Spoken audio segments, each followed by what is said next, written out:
Good morning. Just announced this year is sponsored for Shalom of Rabbi and Chava. And as always, speaking on the Yom Iyun, I feel it is a special schus because those who come here on their day off shows that this is where they would like to be on their day on. But people don't have that ability always to take the day off and to learn. But if you come here now, so in a certain sense, you get credit like you would be here whenever you can. So have a schus to be part of a wonderful expression of Ahavas and Ahavas HaKadosh Baruch Hu. I consider it a unusual schus. I don't consider it like a regular share. There's a special share which has a Mesiras Nefesh, the Mesiras Nefesh of doing what you would like to do possibly on your day off, to do what you like to do on your day off. All right. The subject of today's shir is Hilchos Nizkei Shchenim, damage is done between one and another, and I believe that in Sfira there's an appropriate time to speak about Hilchos Shchenim. V'afta l'recha kamocha. Rabbi Yankel Bloy writes in his sefer in Hilchos Shchenim, he says the klal ma desoni l'chol l'chaver l'savet. What you would like somebody to do to you, don't do to somebody else, and you probably by doing that would eliminate 50% of the shilas. Now you want to know if that's the halacha or not. If you live like that, you're probably going to be doing pretty good. Before we start this year, I would like to make a disclaimer and explain something. I hope that I say at least one thing today which will annoy each and every one of you.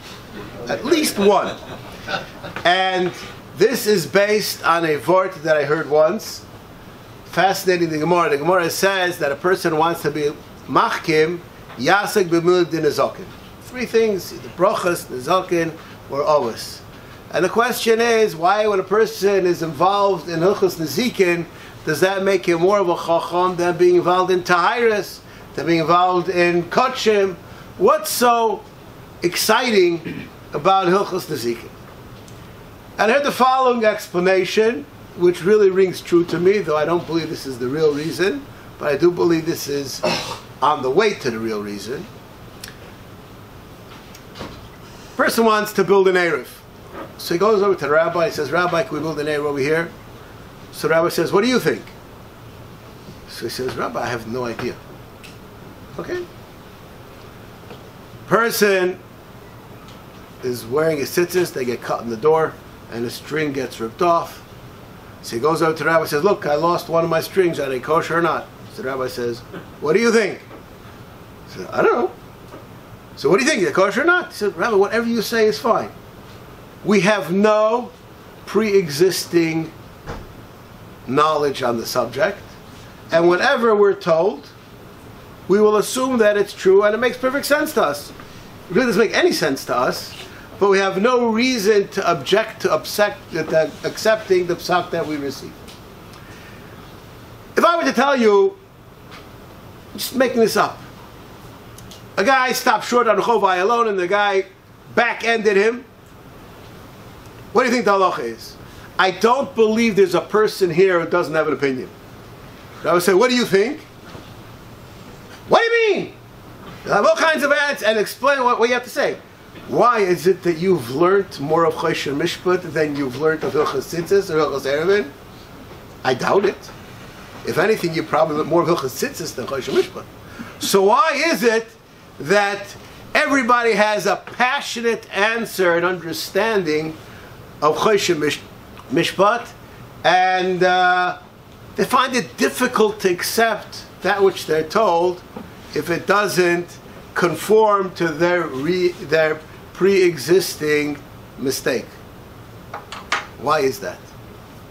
And the answer is because we all believe that we know what is right and wrong. We have a sense of what's right and wrong. And when we find out that the Torah doesn't agree with our sense of what's right and wrong, so there's something wrong someplace. Either it's wrong with the Torah Chalila, or it's wrong with us. So if a person's an Erlich Hayit, and he comes to that situation, and you find out that what you said, and what you thought, and what the Torah says, one is exactly the opposite of the other, you have no choice but to make a refurbishing on your seichel, to conform your seichel to the Torah. That's how you become a chacham.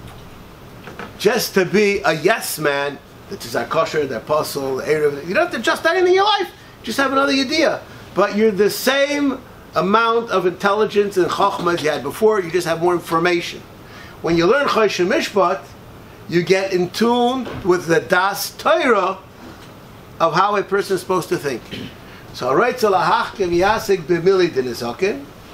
and a person actually can change his world outlook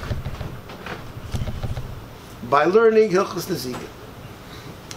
So therefore, what I'm trying to do by some of the examples I'm going to speak about is trying to at least cause a little bit of a tremor in your pre-existing ideas and ideals of what's right and justified or not.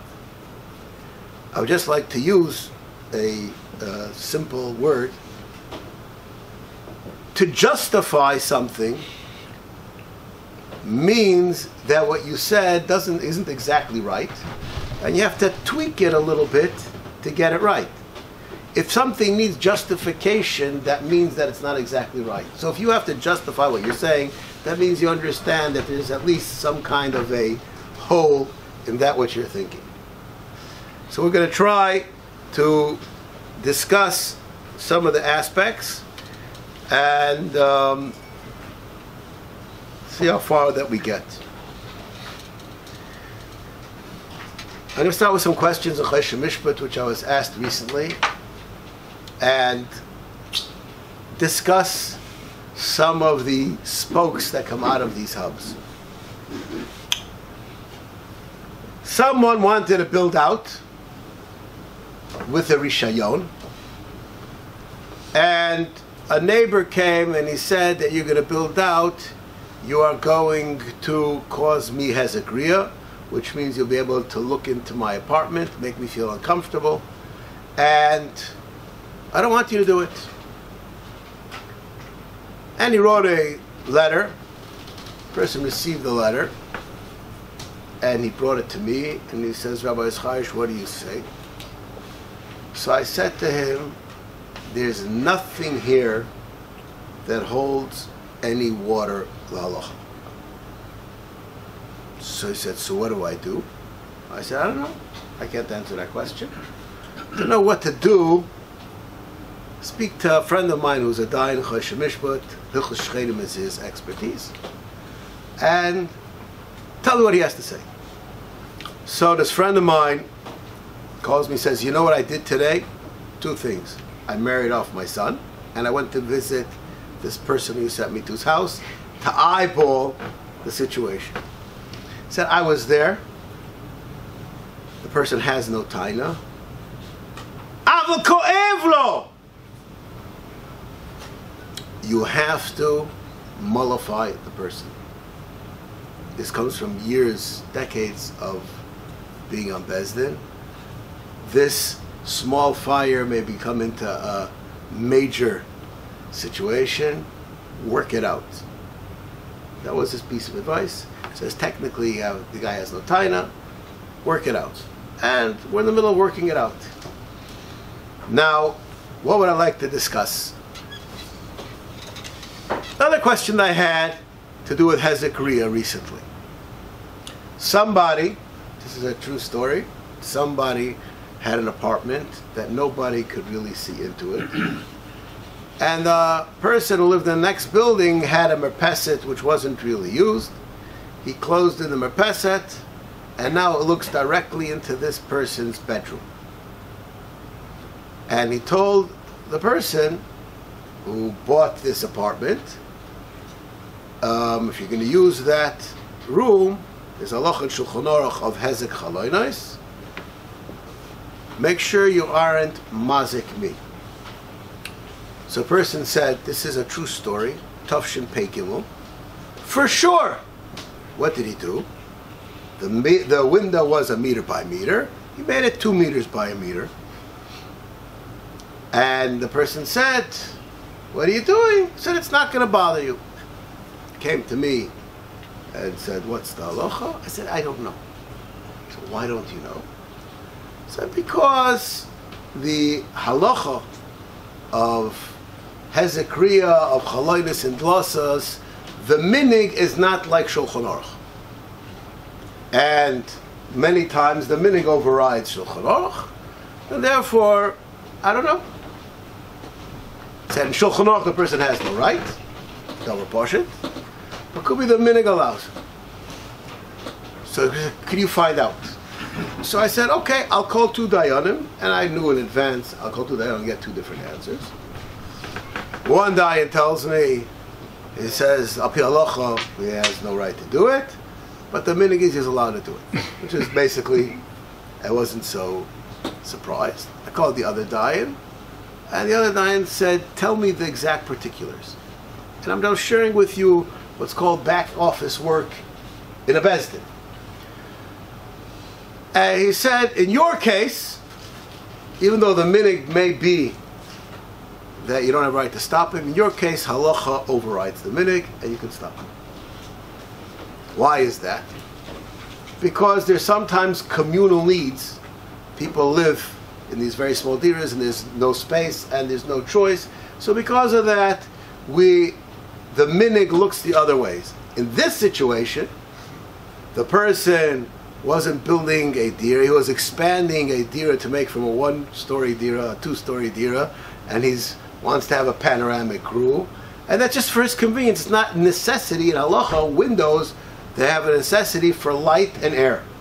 This isn't for that, this is they should have an expansive view. Expansive view, the minig doesn't preside over that to allow him to do it, and therefore, in my opinion, it's usher for him to do it. Okay, so here we have a fantastic, just from the last 2 months, the halacha one way, the minig the other way. You have to know a particular case before you know and decide what to do. Why? Because there are particulars which can change, that this falls under the category of the minig, or it doesn't fall into the category of the minig. A person would have to know what the halacha is. Now, another aspect is I have a beautiful view. The guy built a building and obstructed my view. Is that a taina? Huh? No, but is that a taina? I had a view, you're taking away my view. You make my apartment more valuable. Yes. Possibly. Possibly. The answer to this question is as follows. In Choshe Mishpat, it's in Kuf Nun Vov, it's actually a machlokes, but the Pesach Tshuva paskins like the Ralnach, and he says, Hezek Ria Shamanu, Hezek Einoi Roya Lo Shamanu. Now, this idea is a fascinating idea, but the poskim today go into this, into fine halachas, and it's very important to understand this. We said windows are for light and air. Are they for shemesh or light? What's the nafkamina? I have a dud shemesh. My neighbor builds a skyscraper, and now, even though my dud shemesh is facing south, but it's basically facing the South Pole, there's no light going to be there ever. Why? Because the skyscraper's there, and he's taking away my light. Sun. What? Sun or the light? My sun. He's taking what I said. No, you need for the dud shemesh to work. You need to have the sun's rays. So in that situation, the Eino Roya, according to many poskim, wins out. Why? Because I am using that for something. Okay? So, of course, I'm just giving you some ideas. Again, anything which I say today should be understood as a global understanding of the parameters. I'm not here to paskin any shalas. Any questions that are asked, you have to be asked to somebody who's proficient in these halachas. If I have a field and I could stand on my merpeset and watch my sheep, and then you build a building in the way, that's not view. That's called function. So in that situation, many places can say that you have a right to stop somebody from building in a way where he is obstructing your view. Not of the boulevard, that's just for your hano. And then the question, when there is situations where it's called for your view and it's clear that you were machzik on it, there are places which may say that one is allowed to stop somebody else from building there, but there's just like an aspect which people, what do you mean you're blocking my view? I hear this all the time. And I say, so? He's not allowed to block my view. He's doing something in his own property. Who says he's not allowed to block your view? Okay? It's an important nekuda for people to be aware of. I would like to discuss, again, I'm touching on subjects which are very painful. 7 o'clock in the morning, go to the bathroom in my house, and I see that the ceiling is starting to blister. And maybe it's my imagination, I'm a little tired. And I come back after Shachris, and I see that the rings are getting larger. So I call my neighbor, and he doesn't answer. I call his cell phone, and it's off. So I figure it must be at Shachris. So I go to Seder, I forget about it. I come home lunchtime, and I need a rowboat. Okay? There's water damage everywhere. And he had a pitzutz in his tzinor. And now we're going to have shortly what I call tsaras habayis. Okay? We're going to have mold all over everything, and there's damage. And I go and take pictures of everything there. I have an assessor come, and I want to send him a bill for the damage which he caused. Does he have to pay for the damages which he did? Well, his I don't know, whatever it called, it did it. We'll discuss that in a minute, right? It's a building problem. What happened was a pitzutz in the tzinor, right? Whose water damaged him? What's a pitzutz of the tzinor? Is a pipe burst. That's the word, okay? The pipe burst, right? That's what happened. Inside, it got rusted out or whatever by the joints. Never have metal and copper piping go together. If you do that, you're going to have a lot of trouble. And this happens by the Chanukiah many times. Okay, cheap plumbers, they do these kind of things. And causes flooding. So and he damaged me. What's the halacha in this case? Go away. Huh? It's go away, isn't it? He didn't cause it. He didn't do anything physically to cause that to happen. Oh, so this is a fascinating question. This is a fascinating question. Water that is after my sha'on belongs to me. That's my water. According to many poskim, this is called eish. Get that, load of that. Water is called eish. Well, what are they? Okay? Now your water, which I own, went and damaged, so it could very well be that you're chayiv. If this was because of rain, could be a different halacha, maybe we'll discuss that in a minute.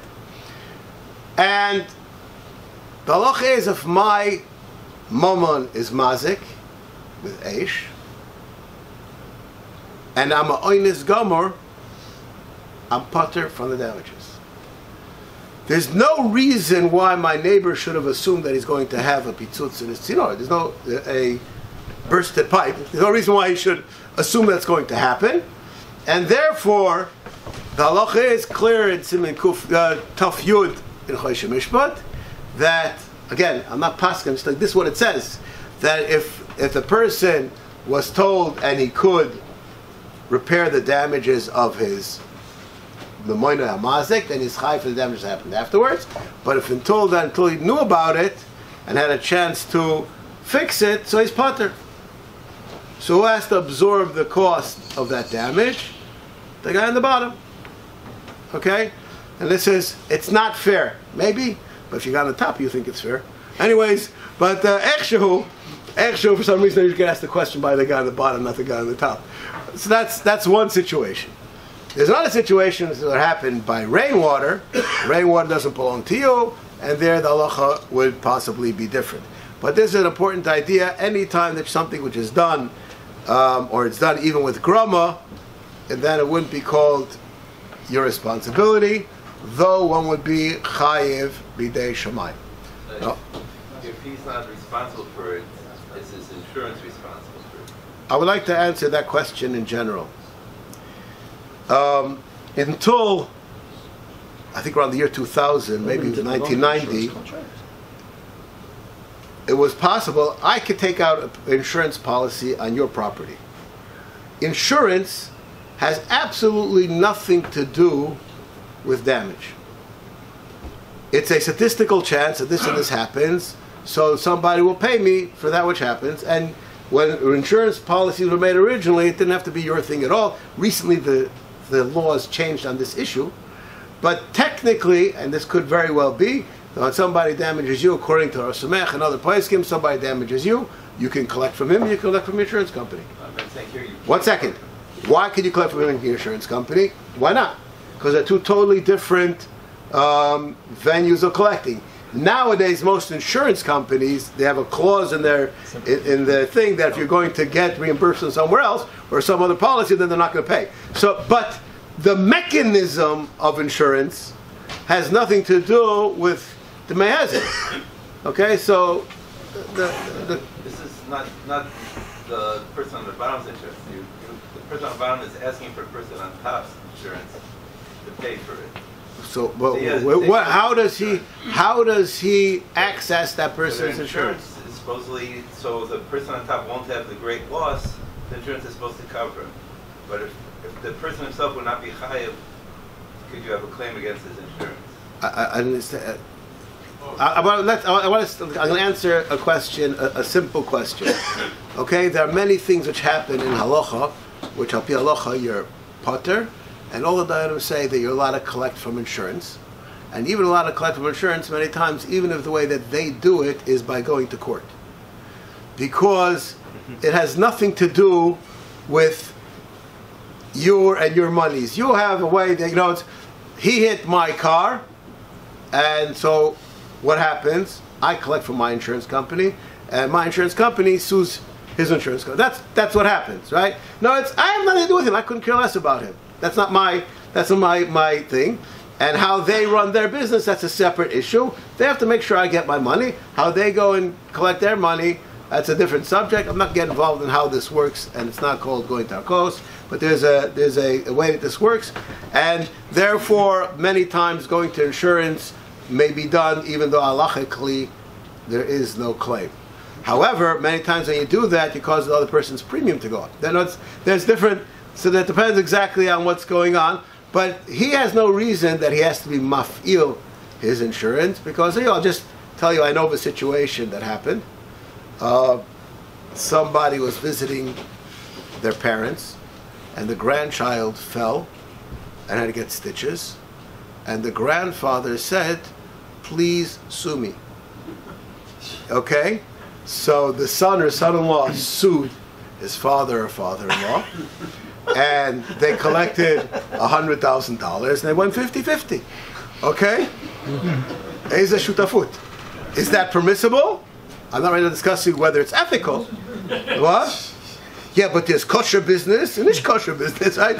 Business is business. What? But is that an abuse of your insurance policy? In other words, if you didn't have an insurance policy, what would have happened? Nothing. Right? Insurance wasn't made for that situation. But again, that's a Torah ethics question. That's not a Shemishma question. But technically that can be done. Okay? Make sure that you don't have my kids come to your house. Anyways, we'll use this as that's one kind of a situation. All right. Now, I would like to discuss another nakuda, which is, but it must be addressed, and that is going to the area.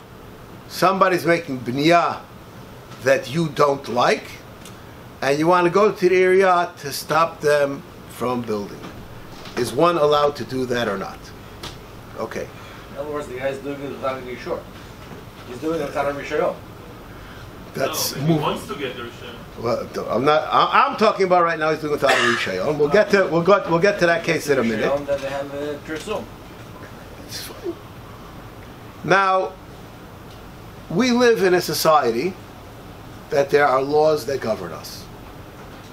We are Iyun that has a government, a law called the Torah, which governs us. Let's say the halacha says that he's allowed to do it, and the law says he's not allowed to do it. So what's the halacha?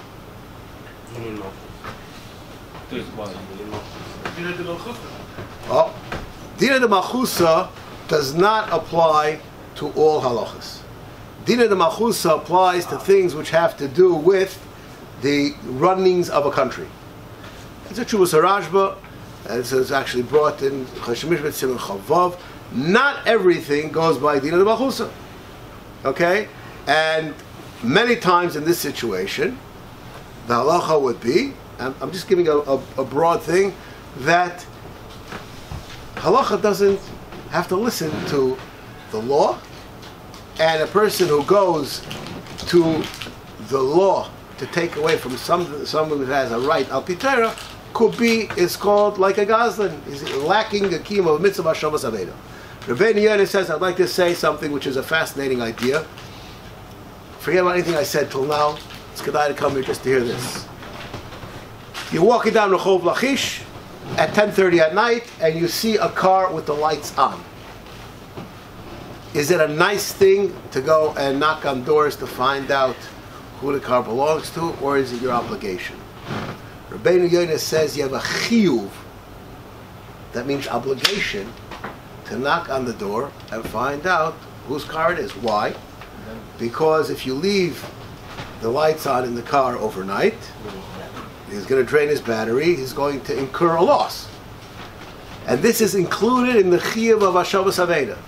Ahavas aveda means that if I am in the shul and I'm the last one out, I have a chiyuv to shut the chashmal.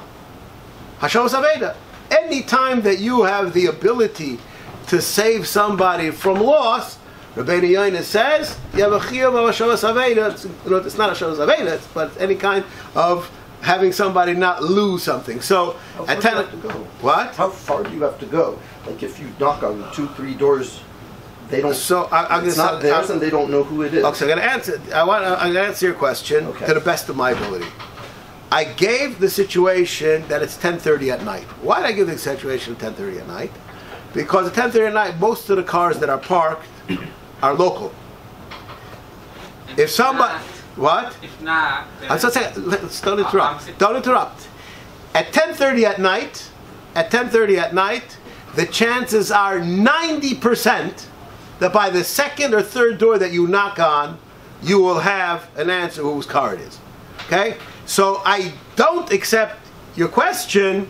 It's only a question. No. It's not a personal issue. Right. I don't accept your question at 10:30 at night. At 10:30 at night, the chances are rather great that you're going to. Now, if you find a situation, I'm going to say this over. This is a different aspect of Shemesh, but I'm walking down the street and I see a baby bottle. If somebody asks me, do I have to pick up a baby bottle that I see on the street? The answer is no. Now, I just stuck my head into Machlokes Shulchan Aruch Rav and Rabbi Kiva Eger. Shulchan Aruch Rav says I'm mechuyev to pick it up, and Rabbi Eger says I'm not mechuyev to. Now, what is it based on? It's based on the following concept. There's an isser in the Torah, lo sucha l'salim. When a person goes by a lost item, he's not allowed to pretend he didn't see it. He's mechuyev to pick it up. Why? Because when we pick it up, we assume that you will be able to return it. What about if you know, even if I pick it up, I'm not going to be able to return it? I was last week, I was on a tiyul, and I was with my kids, and we're in some crag in a waterfall, and I looked down, and there was a pair of sunglasses stuck between the stones. So my kids said, I said, "Don't touch it!" So he said, "Why not?" He didn't say finders keepers, losers weepers, because he never heard that. But he said, "Why not?" He said, "The person was miyayish on it." I said, "How do you know?" The Gemara says it has to be old, it has to be that we for sure know. A guy was on a tiyul today and he left his sunglasses there. And he could be he's not back to his car. He doesn't know that he lost his sunglasses. You pick it up as before Yush. What are the chances that I'm going to get it back to the guy? 0. You're generous, right? So the halacha is that if I pick it up, I'm stuck with a chiyuv shalas aveda, according to the Kiveger. And the Kiveger says, being that there's not really a chance that I'm going to be able to get it back to the guy, I'm not going to pick it up. Shulchan Aruch Rav says that the two things are not related. I'm mechuyev to pick it up and be stuck with this ad she yavo elio. The minig ha'olam is like Rabbi Kiveger, and you just leave it there. Okay? So now, if I would come back in 2 days later and it would still be there, then I'd be allowed to take it. Because by that time I can assume that the person knows that he doesn't have his sunglasses, and I assume the guy's not going to drive 85 miles to get his sunglasses. I assume that he was ready miyayish on them. Okay? But that's... With the baby battle, it's another issue. With what? With the baby battle, it's another issue. The person probably doesn't even want it back. Why should he want it back? It's all in the street. There's a thing called soap and water. I don't know. That they used to be something. It doesn't happen. I want to tell you something. I vehemently disagree with you. And ask anybody who has children. They go to the park, and where's the baby bottle? They look around for it. They pick it up, and they take it home, and they wash it. That's when it's right there. Okay. No, and when the person's going back, I took my kid to the metapelet, and on the way back, I see my boss. Oh, Baruch Hashem, and take it home and use it. Person, I won't go to great lengths to go and find it. It's not worth my time, right? And it's plentiful. Baruch Hashem, we can usually afford a baby bottle. Depends what kind of nipple you use. Anyways, all right. How would we apply this principle when you find different trauma in the street? Because you cannot find who owned them, if anyone owns them. Like you can't come and walking along. That's true. I'm not sure. I want to make a statement which is very hurtful to all Talmid Chachamim. An Aveda has to have financial value. If someone were to find my notes, I believe that they have no financial value. Are they worth anything? They're worth something? Yours. What? It's not a diamond? It's subjective or objective? It's objective. Does it have a value? Can I sell my notes on eBay? No. Would you pay to get them back though? That does make a difference. That's because it has sentimental value to me. It doesn't have value. I don't think so. I don't think so. There's a big market for Kisvei of Mitzvah Shem, one day you're very valuable. It's an investment. What? Okay, I'm happy you guys are willing to invest in me. Okay. How much would you, on your notes for your next book, how much would you be willing to pay somebody if you're not going to be able to get... That's the thing, but that's a question, that's called subjective value. Okay. It's not value. If I were to have a picture of my great-grandfather that I'd be willing to pay money for, 0. could I sell it on eBay? No. But the Yeah? person understands... Okay, one second. Would there be a buyer? There will always be a buyer too. Okay, so fine. I don't know. Okay, then maybe I take back what I said. But I was under the assumption that most people's notes do not have a value. The paper itself doesn't have a value? It's used. What do you do with it? I mean, I'm not... One second. You're looking for things to keep. I have a lot of stuff to give to you. I'm saying that it has a value. What's its value? It's a value piece of paper. The top, you didn't write on the top. I don't think it's worth a pruta. You're willing to pay for this piece of paper? This piece of paper? Any buyers? Hello, going once, going twice. Nobody. I don't think it's worth a paper. I don't think it's worth a pruta. How much is that? What? How much is that? How much is this piece of paper worth? No, how much is the Shem? 10 agorot, let's say. Nudist paper isn't worth 10 agorot. Oh, but a bunch of them together would be. Not used. What's on the back? Can I ask you a question? Can I ask you a question? Can I ask you a question? If you would go up down the street and you would find somebody's daftefet, next to the garbage can, their notebook. That's what that came from. Okay, no, but one that's that's right. Would you take it home? No, that's but Was it homeless? It's homeless. Why would you take it home? What are you gonna do with it? You're gonna write on the margins? Okay, we can give you a donation. I don't think it has any value. I don't know if I'm wrong. This is not a halachic issue. This is a subjective issue. I don't think that a used avdefet is worth a chatzi shava pruta. Okay, that's my. One's not obliged to pick up these things like Kvod Shemayim, the Torah sheet on the street. So that's what I'm saying. You want to know if you have a chiyuv hashava on it. Now I will say that it's probably it's a mitzvah gedolah to do it of chesed. No, I didn't say one shouldn't pick it up, but you want to know if it's included in the chiyuv of hashava saveda. I don't know. Rabbi Akiva, you disagree? You think somebody's notes are?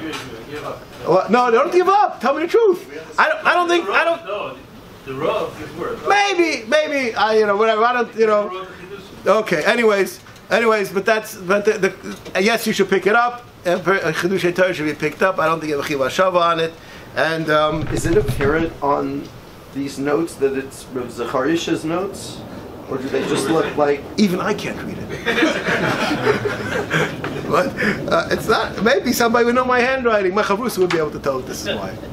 Well, somebody who knew. But I'm just saying. They took a manuscript of Victor Miller's words and made there are people. Safer. I forgot the title. There are people. I understand, but there are people. There are people. That's unclear. There are people that people are interested in what they have to say and what they wrote, and their written word has value. The average avrech on Rehov Lachish, if he wrote a shtickle Torah, he would probably have to pay somebody to read it. No, I'm not making fun of him, but there's so much out there that people. Why should I? I'll just make a statement. This has nothing to do with what we're discussing right now. I am in awe of the koach of the Yetzer Tov. There are certain subjects out there, which to me it's a plia that there are people who publish svarim. Hilchos Shabbos. How many svarim are printed every year in Hilchos Shabbos? And I wonder, why would anybody print a sefer on Hilchos Shabbos, Hilchos Nida? There are certain subjects that the market is flooded. But Baruch Hashem, the Yetzer Tov has people produce Torah, and it adds. But if someone asks me, do I want to buy a new sefer on Hilchos Shabbos? The answer is no. He said, I have a new sefer on Hilchos Shabbos. Would you like one? No, thank you. I don't know. Not because I have anything against sefer. Enli makom. Where am I going to put it? When am I going to read it? But Baruch Hashem, some are written and they're published and people read them. So I'm just saying, But by and large, I just think that's my impression about. Okay, let's get back to what we're discussing over here. I would like to read something which is fascinating. Many times, people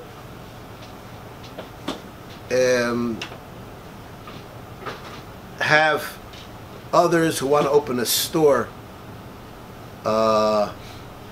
some kind of a thing in their building, and the neighbors object. I'm making a hole under my part of the boat. Don't tell me where I can't make a hole, right? They say, what do you mean? You're going to do this, you're going to bring people, you're going to bring dirt, you're going to bring this.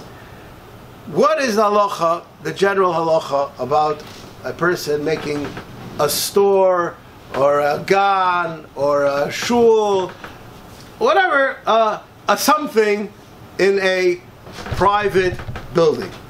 Okay? So, again, I'm not saying anything halacha l'maisa, I'm just want to discuss ideas. A building is mishutaf. That means when I own a dira, I don't only own a dira, I also own part of the external walls.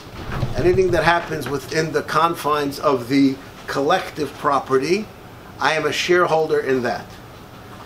And therefore, I have a right as an individual share owner to object to things going on to the property that was not included in the original design of this shutfis that was done when the building was created.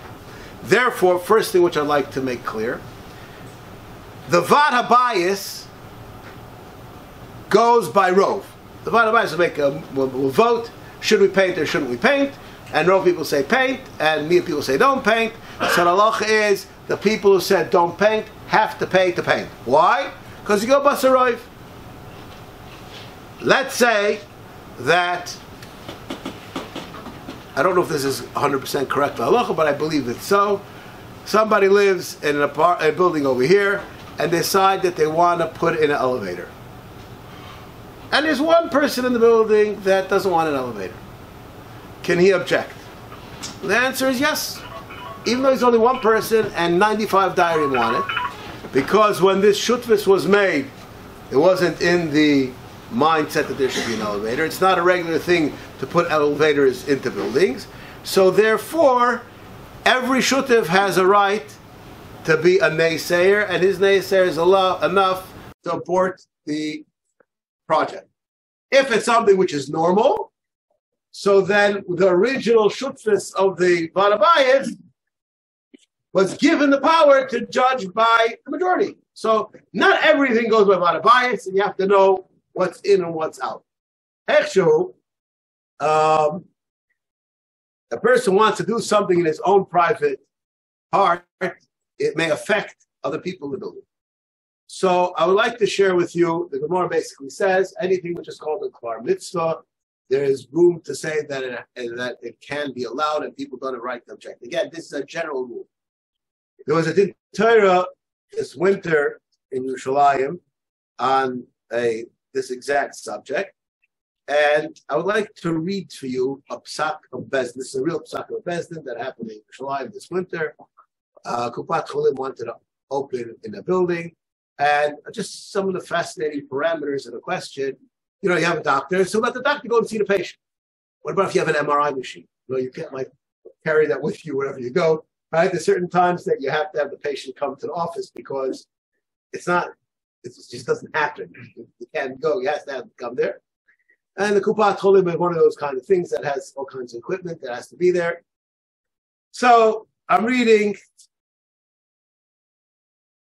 a psak. Emini api din l'ftach marpeh bebeisod, as long as the following conditions are met. This is not my psak, the psak of a Beis Din. I just want to share this with you to give you an idea of what can be the structure of a psak din in such a situation.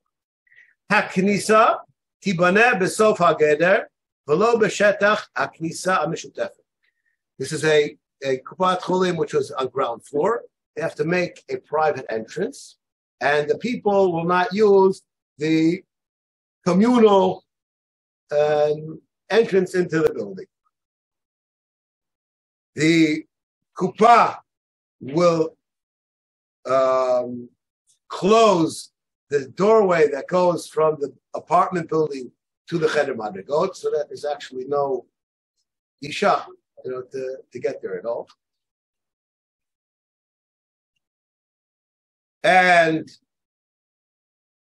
they accept responsibility for anything that happens. The Anshe Tzevet and the Cholim will not park in any of the parking spots that belong to the building. And the Kuppah will be closed at a certain designated time. In other words, you are using something in your private domain which will affect the general quality of life of the Neches Mishutaf. So the Neches Mishutaf has the right to demand that it be within the realm of reason. You can't say that I'm doing it, I'm making a hole under my part of the boat. You don't have a right to say that. So there are halachas which tell us exactly what can be done and what can't be done. Private assets, they're not affecting the building. That's so, but they have to make the private entrance, and they can work all night. No, there's noise of people coming, going. That's the thing. These are coming on the private entrance. What? They're coming and going in the private. I want to tell you something. Every year, after slichas are done here in shul, there's an announcement made. Please, let's tell you about here. I don't know if I can say it exactly properly right, but he says something like that. Niskei Shedim demands that when you leave the shul, that you don't talk outside because people are sleeping. Right? People tend, when they go to the doctor, they stand around the car, they discuss what's going on. These are things which happen outside. This is not my psak. I'm just telling you this is a psak which is given. And I'm not right now rending the psak. These are issues which people are concerned with. People loiter. I don't know how you say that word in Hebrew, but that's what happens. But I guess we'll stop over here. We should be zoicha that in these days of Sfira, that we're worried about a bit adam l'chaveroi, that not only should we not have niskei shchenim, but we should have a good relationship with our shchenim. And as Yaakov Boy writes, that drocha darkei noam v'chol nesivos shalom, and we should be able to use that klal manisani l'chol achav l'savit. What you would want someone to do to you, don't do it to your fellow neighbor. Thank you very much.